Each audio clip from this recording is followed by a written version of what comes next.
Hello दोस्तों, आपका स्वागत है हमारे चैनल जीके मास्टर में। और आज हम लोग बात करेंगे बीपीएससी शिक्षक बहाली का।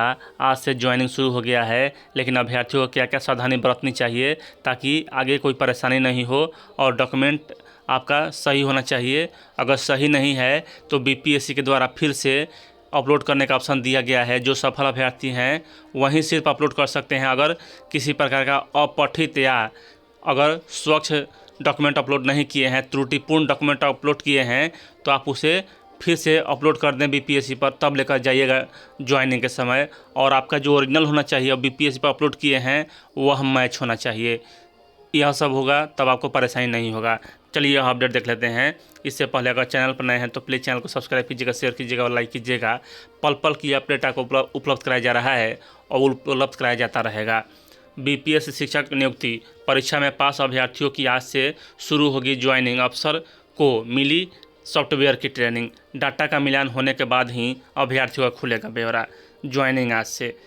बीपीएससी शिक्षक नियुक्ति परीक्षा में अभ्यर्थी पास हैं और आवंटित जिला सही है, सभी का डाटा मैच करेगा। डाटा मैच करने के बाद ही अभ्यर्थियों का डिटेल खुलेगा। अभ्यर्थियों को योगदान के समय वही मोबाइल नंबर लेकर आना है जिसका नंबर आधार से लिंक है। बुधवार से शुरू होने वाली शिक्षक की ज्वाइनिंग को लेकर विकसित किए गए सॉफ्टवेयर की मंगलवार को अधिकारियों को ट्रेनिंग दी में यह बताया गया। शिक्षा विभाग के अधिकारियों की वीडियो कॉन्फ्रेंसिंग के जरिए सारी प्रक्रिया की जानकारी दी गई। ज्वाइनिंग के लिए आने वाले अभ्यर्थियों को बीपीएससी की साइट पर अपलोड वाटरमार्क वाले सर्टिफिकेट की फोटोकॉपी और मूल प्रमाण पत्र साथ लाना होगा। शिक्षा विभाग की ओर से तैयार इस सॉफ्टवेयर के माध्यम से ही अभ्यर्थियों के डिटेल्स से लेकर योगदान पत्र की प्रक्रिया की जाएगी।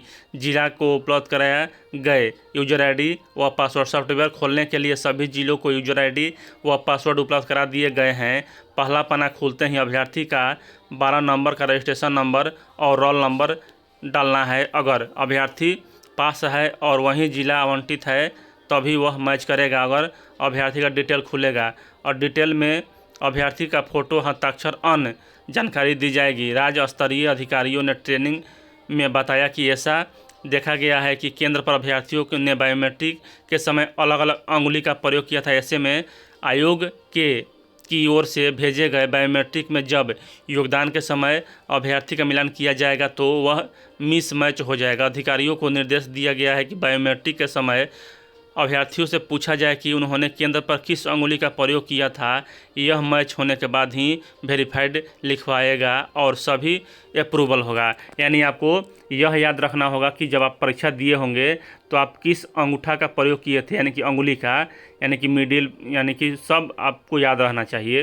और नहीं है तो बारी बारी से वहाँ चेक किया जाएगा।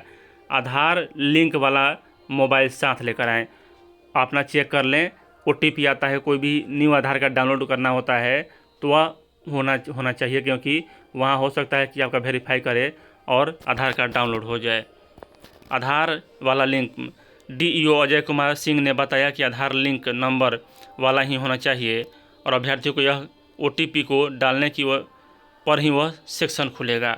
यानी आधार कार्ड का जो आपका मोबाइल नंबर है वह होगा, तब वहाँ आधार कार्ड का जो स्कैनिंग हो रहा है, यानी कि वेरीफाई हो रहा है, तो आपको ओटीपी आएगा मोबाइल पर, तब जाकर वहाँ मतलब कि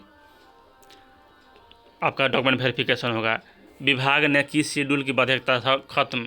सीटेट व एसटीईटी के प्रमाण पत्रों की बिंदुवार होगी जांच।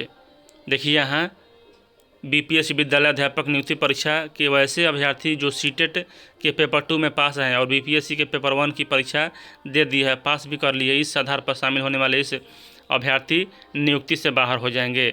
विभाग के अधिकारियों के सीटेट व एसटीईटी के प्रमाण पत्रों की जांच की विशेष व्यवस्था बनाई गई है। विभाग ने निर्देश दिया है कि पेपर 1 के प्रमाण पत्रों की बात यह कह अभ्यर्थी परीक्षा में शामिल हो गए लेकिन पेपर 2 में पास हैं, ऐसे में एक एक सर्टिफिकेट का एक एक बिंदु मिलान किया जाएगा।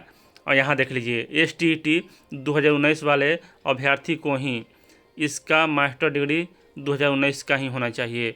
यानी यह सभी कागजात आपको लेकर आना है। आरक्षण का दावा करने वाले, उसका जन्म तिथि में छूट, पंचायती राज नगर निकाय शिक्षकों की, यानी आपको मुख्य रूप से बात कर लें तो यहाँ बिंदुवार जांच होगी, कहीं से भी कोई दिक्कत नहीं है। अगर STET पहले किए हैं, BEd बाद में किए हुए हैं, क्योंकि चेयरमैन सर का द्वारा एक अपडेट भी आया था, वह फर्जी अभ्यर्थी पकड़े जाएंगे, यानी बिंदुवार जांच होगी, कोई इसमें बाहर नहीं होगा।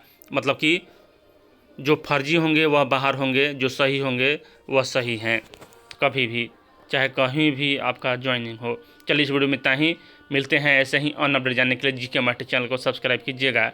वीडियो देखने के लिए धन्यवाद।